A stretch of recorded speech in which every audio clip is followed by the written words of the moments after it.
Look, on this channel, I talk SaaS and tech entrepreneurship, but if you're a business owner of any kind, if you do not get what I put in this video, you're going to fail just like all these influencer businesses. So I know what you're thinking. Why am I mentioning influencer businesses? Because it's a perfect example of what I need to teach you today. Your business is destined to fail without it. Check out this post on X the other day. You can see all the way from Logan Paul, Casey Neistat. I'm sure you've seen all the make money online influencers who've launched their own software companies and try to get into the AI agent business. All these businesses launch tons of hype, tons of customers, huge marketing, and then they all flop and fail. Why? It's because the products failed to achieve product market fit.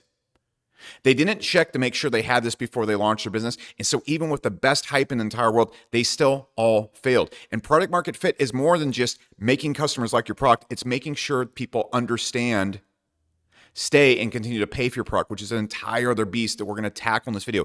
And if you can get this first, you can essentially guarantee your SaaS product or any type of business you're running is going to work, keep customers, and keep growing and making you more money. People ask me all the time, how do I know if my product idea is good? This is the cheat code for it that I'm about to teach you. And I would listen because this built me a software company worth hundreds of millions of dollars, and I've used to build many, many smaller companies that are worth 8 figures. It's just crispy. This is how you do it, and this is how you make sure it's going to work every single time. And you don't have these businesses go like all these influencer businesses. Let's discuss. Here's the first thing. Product market fit. Woo! Spill the mystical letters behind this. Everybody talks about product market fit. It's talked about in SaaS. If you were in tech at all, everybody's just product market fit, but no one knows what the fuck product market fit is or has a definition for it. So I'm going to give you a definition that actually works. And if you just achieve this one damn thing, you are going to have success. And in this video, I'm going to give you a checklist that you can go through to make sure you've achieved product market fit. Now, in a nutshell, what product market fit is essentially where you've hit a point where your product has customers come in, people love the product, and you start seeing sales take off because people are buying your product, they're telling their friends about their product, they're using the product, they're buying more of your product, aka you have a product that works. But that's such a vague definition. And so what I actually think it is when you actually have this. And if you have this, you have a product that can scale and make you a lot of money if the market's big enough. It is when you have a collection of 20 to 50 customers that will actively freak the fuck out if you turn off your product. And why would they freak out? It's because the result you are getting them is so consequential and so useful to their life that the amount of money they give you is not even an issue. It's trivial for them. In fact, they demand you take your money. If you started rejecting their money and block their access to the product, they would come with pitchforks, light your house on fire, be extremely upset. If you've ever noticed, for example, when Fortnite goes down for 15 minutes, the people don't complain or want refunds or want their money back or to stop using the product. They start gouging their eyes out and screaming and losing their mind. This is what product market fit looks like. And so whenever you're building a product, the first thing you're going to want to look for is this. But I'm going to break down specific criteria for you that if you achieve this checklist right here, you're going to have success. Because to get to this point right here, you need to know the indicators and what to build around and what things to build through. It's not just something that happens all at once. You have to build it in order.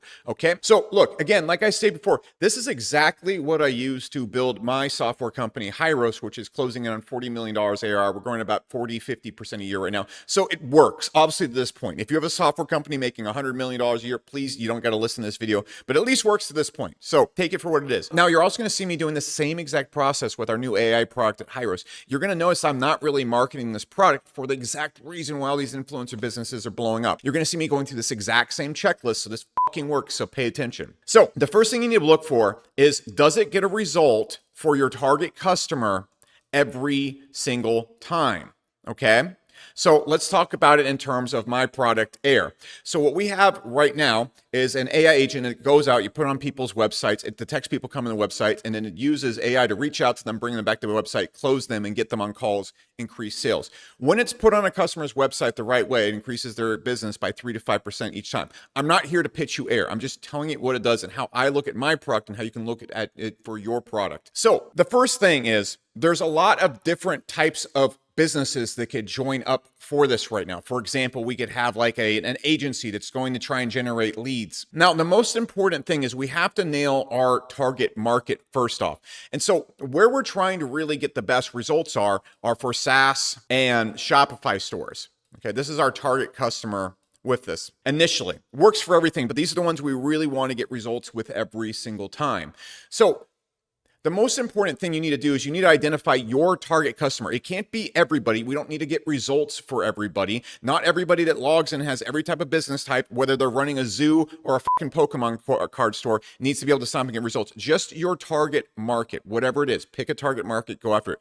If they sign up and you hold their hand and do it for them, do they get a result 100% of the time? If the answer is no, your product isn't good enough. You don't need to be marketing it. You don't need to be taking the market. You don't need to be trying to sell it. This is it. The end. You need to go back and say, hey, have we nailed our target customer and their problems well enough to get them results or not? If they're not coming in and getting a result every single time, the product doesn't work. Now, they don't have to come up and set up the product. They don't even have to use the product. If you use the product for them, aka you jerry rig it for success for them, you use your own product on their store, will they get results? The answer is no. Do not move past this step. Keep doing this until this step is at 100%.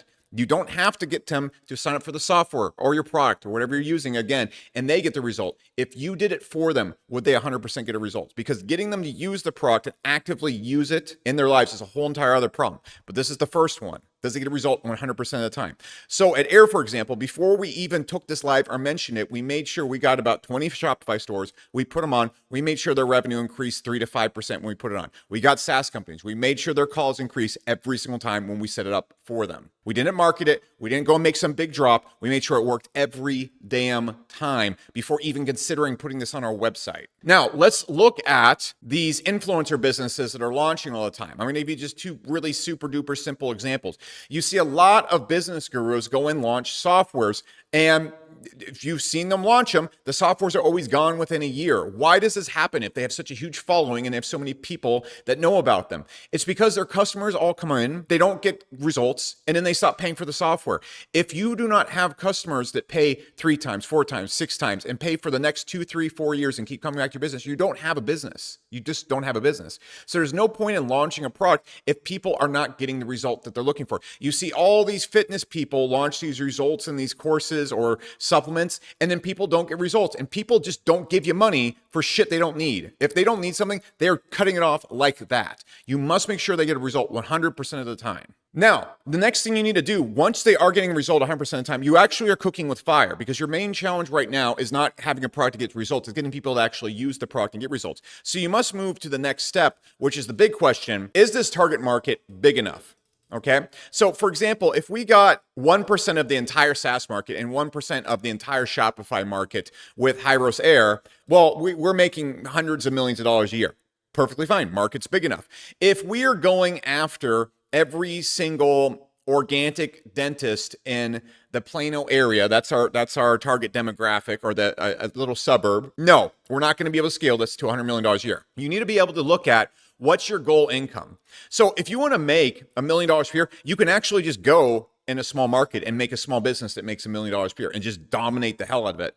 Totally fine. If you want to go and make $10 million, you're going to need more target customers. You need to look at the type of customers you're working with as well. For example, Harvey is a AI agent platform for lawyers, and it only has about 500 customers. I think last I checked, and they're doing about $150 million a year in revenue or something crazy like that. I forgot what it was, but they had a very small amount of customers in return for how much money they're making. So again, because their target market is lawyers, there doesn't need to be zillions of customers. There just needs to be like 1,000 of them, 500 of them, and they're doing very, very well. I looked at another company called Turig, and most of their money all comes from 8 customers. If you look at NVIDIA, I think almost all of their revenue comes from like 2 or 3 other companies. So you got to think, you got to look at these numbers, and you got to actually look at the customer size and what's going on there. So after you've identified that the target market is big enough, you now need to go and determine if the problem and solution is big enough. Okay. So what do I mean by this? Remember when I said those people who get angry if you turn it off? So look, if you come and create some type of glue that makes my refrigerator stop squeaking, and the glue costs $1,000, I'm probably just not going to pay you for that, because that's not that big of a problem in my life. However, if I have a wart growing on my face, and without your ointment, this wart just gets bigger and bigger, I will pay you $10,000 a day for that product. So what you need to understand about this is that you need to solve a problem that's big enough in relation to the money that you're trying to charge that the person will lose their absolute mind if you turn it off. For example, if we connect someone to air at Hyros, and they're making an extra 3 to 5% a month, say it's a Shopify store making $100,000 a month, and then we make them an extra $5,000, $7,000 per month, and then we turn off air, they get really peevy very quickly. Like, we can flip it on and off and make their emotions go up down. We don't do this. Okay, this is not something we've attempted at Hyros, but I'm making the point right here. If you look at, for example, Logan Paul's Prime Energy drink, which is not doing so well right now from what I heard. I like Logan Paul. There's nothing against Logan Paul or anything they're doing. It's just the prime example of an influencer business not going well after taking off. Did the people get morbidly upset when they took away Prime or they stopped buying Prime? No, they didn't have a hard problem that they solved. That's it. People didn't get super upset when they stopped buying Prime. Problem right there. If you look at a lot of these influencer businesses where they launch software, they make an attempt at software, what happens when people forget to pay their bill at the software companies that these influencers launch? Nothing. Like, the people don't notice. So like, oh, this software I was paying for, it's not there anymore. If you have that situation, you don't have a company. Yeah, you can solve the problem, but if the problem's not that big, the person is not going to stick around. You want something, the second that credit card bill defaults or something, the person flips out because it's turned off. If I don't pay my cell phone bill, it turns off. I notice, like, immediately within minutes. Okay. If I don't pay our Amazon AWS bill at Hyros, our entire software goes offline. We notice pretty quickly. Now, you don't need to have a problem that big, but this is what you need to do. If you have your product online, whether it's a supplement, whatever, just go turn it off for 30 minutes. If you don't have multiple customer support tickets with people getting really mad, you don't really have a product, okay? If you have a supplement or something like that, just go to your site and turn off the order form for a day. If you don't have people pounding down the door and saying, what the hell is going on, and saying, book me or notify me as soon as it comes back online, you don't have a product. Okay, you have to do this step right here after those steps I just talked about. Now, at this point, if you have these things that I just talked about, you're cooking with grease. You got something good. Your biggest challenge right now is getting the motherfucker, the person, if this is the person, and this is the cookie you're selling them, it's to put that damn cookie in their mouth. Because you have to understand, you need to love your customer. Your customer is the number one most important thing. You need to be obsessed with these people, and you need to love them, because what they're doing is they're paying for you and your staff's entire life. And if your company is successful, making all of you very rich, like, they're the best thing ever. Okay. But you also have to look at them this way. And this is a really good thought experiment. Don't think of your customers like this, but look at them and think in this way.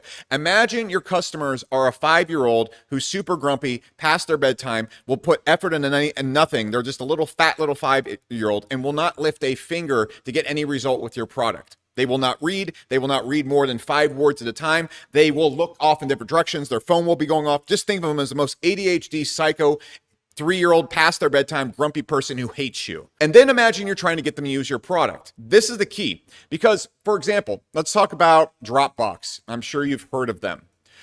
So when they launched their product, this is something that had all the criteria that I talked to you about in the previous sections. All those things in the list, they had it.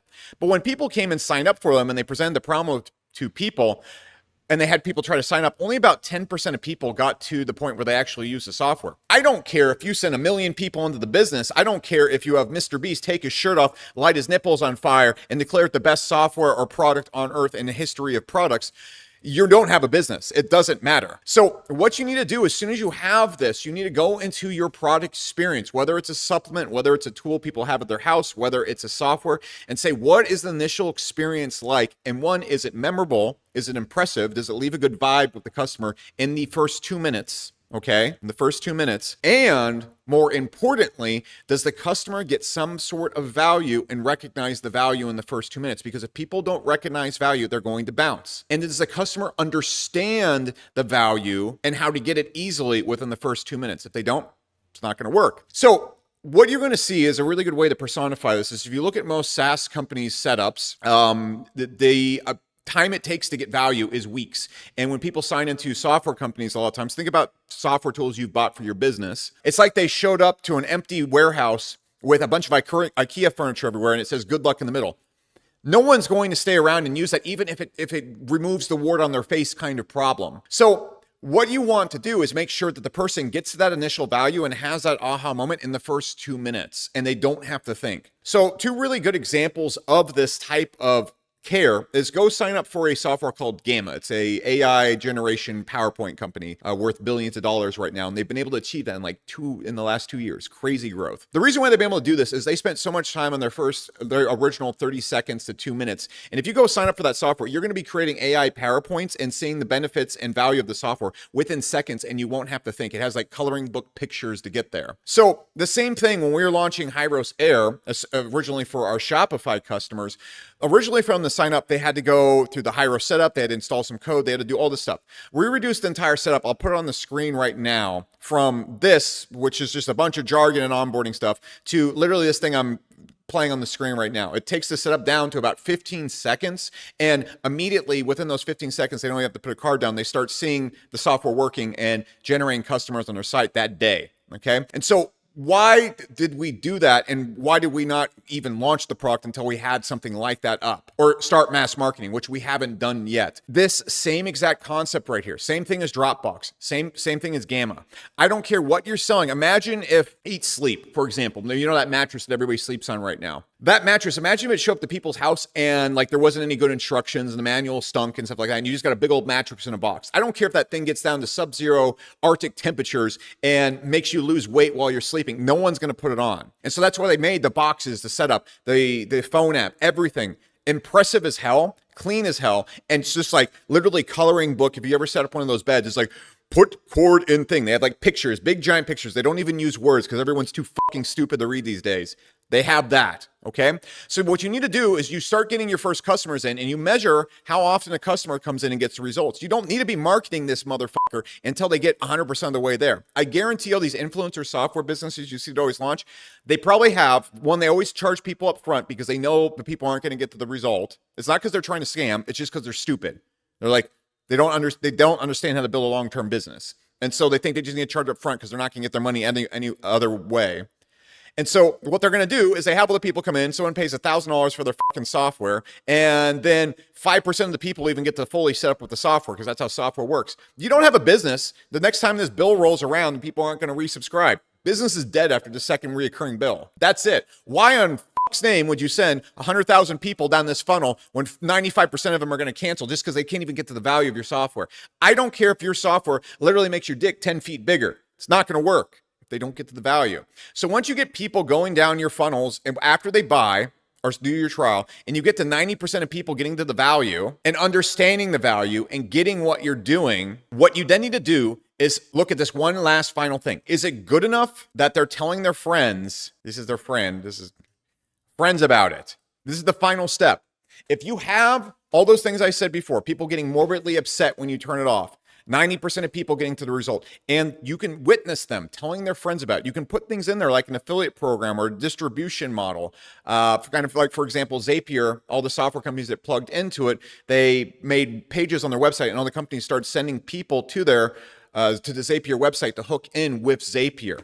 Distribution model right there. If you look at school, for example, people really like school, and so they go and create classrooms on school, and they share the shit of it because they get affiliate incomes from school or from the school classrooms doing it, and they also really like the product. The same exact thing going on with WAP in that situation right now. That's why WAP's growing like crazy because people share it and tell all their friends about it. They create this community where people are talking about it.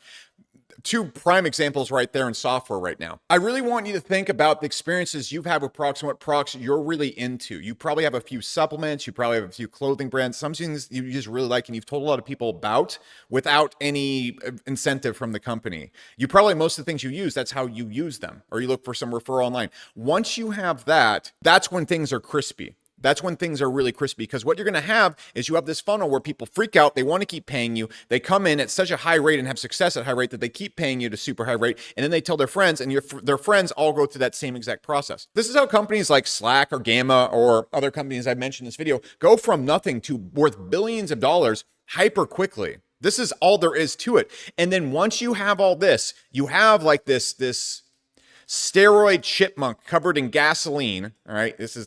He's right here. Here's his ears, and it's also shaped like Wyoming. We'll give him a. There you go. There it is. You have the superpowered squirrel covered in gasoline, and you're just hitting him with a flamethrower at this point. Okay, this is a terrible example. Animal abuse, bad drawings in Wyoming, all in one example. Anyways, you got this fucking squirrel and you have this thing that would have just been a little bundle of matches. It's now a giant log covered in gasoline and it just explodes when you send stuff in there. And then people stay for years. And so you keep this energy. What is going on with all these influencer businesses and how most people run their businesses is they don't have that. And so they have this pile of matches. They send in thousands of people into the pile of matches. There's a little puff and then the energy gets lost. It doesn't escape. You want to start off with 5 people, just five motherfuckers come in there, you send them in, and you make sure all 5 of those motherfuckers stay. They do not want to leave. They will fight you. If you're like, hey, it's time to leave, they're like, "Arr!" That's what you want, okay? Then once you have that, you make sure all those other things are established. You make sure when you send 5 more motherfuckers in there, they get all the way there and they end up in that same psychotic place as those other 5 motherfuckers. And then you make sure they tell 5 other motherfuckers about it. Then once you have all these motherfuckers right here staying in here, getting all Humpty Dumpty, then you send in 1,000 motherfuckers into this environment right here and none of them leave. So this is the exit. They're all like, nope. They bar the exit and make it so you can't even put the exit there without them suing you or something. That's when you are going to have an incredibly wildly successful business. And if any of these influencers did it, the reason their businesses are failing is not because they're influencers or hype doesn't matter. Hype really fucking matters. It's phenomenal. It's great. You want to have lots of hype. It's great marketing. It matters that you have these things so the customers stay after they hit. It's the only thing. If Logan Paul had done this with his and they had found some way to make Prime stick, and if they had done test groups where people actually kept buying it and they made sure people kept buying it without prompting from Logan and KSI every single time, a zillion-dollar brand. If all the other companies that I mentioned made sure that people kept buying, if all these influencers and make money influencers, the softwares they launched, the crypto companies they launched and all that stuff, they made sure people kept buying afterwards, zillion-dollar companies immediately. But they don't. And so they become $0 companies. They go, that's why you see companies like School. I don't know if you know Sam Ovens. He used to be an influencer, used to be a make money guy. He's like, hey, you know what? I'm just going to go sit in my house and never fucking talk to anybody ever again. He made School. He did this exact same process. Make sure that every person that comes in stays forever. And then he slowly just got more motherfuckers in who told everybody about everything else. And then it just slowly flywheeled out. You will never see Sam on the internet, like at all anymore. There's like videos of him like with 30,000 views and the company's worth like $800 million. So you tell me what works. It's this process right here. It's simply this process right here. This is the same process I use to get Hyros, my business, a large amount. This is the exact same process I'm using at our new product there as well. I think if you need tracking for your SaaS or Shopify company, or you want literally to just add 3 to 5% more calls or revenue, you should check out Hyros Air or Hyros Tracking. It fucks hard. You'll like it a lot. But this video isn't the pitch of those things. It's to tell you how to build your business properly and what's worked for me over and over and over again. So that's the video. If you like these videos, subscribe and bye.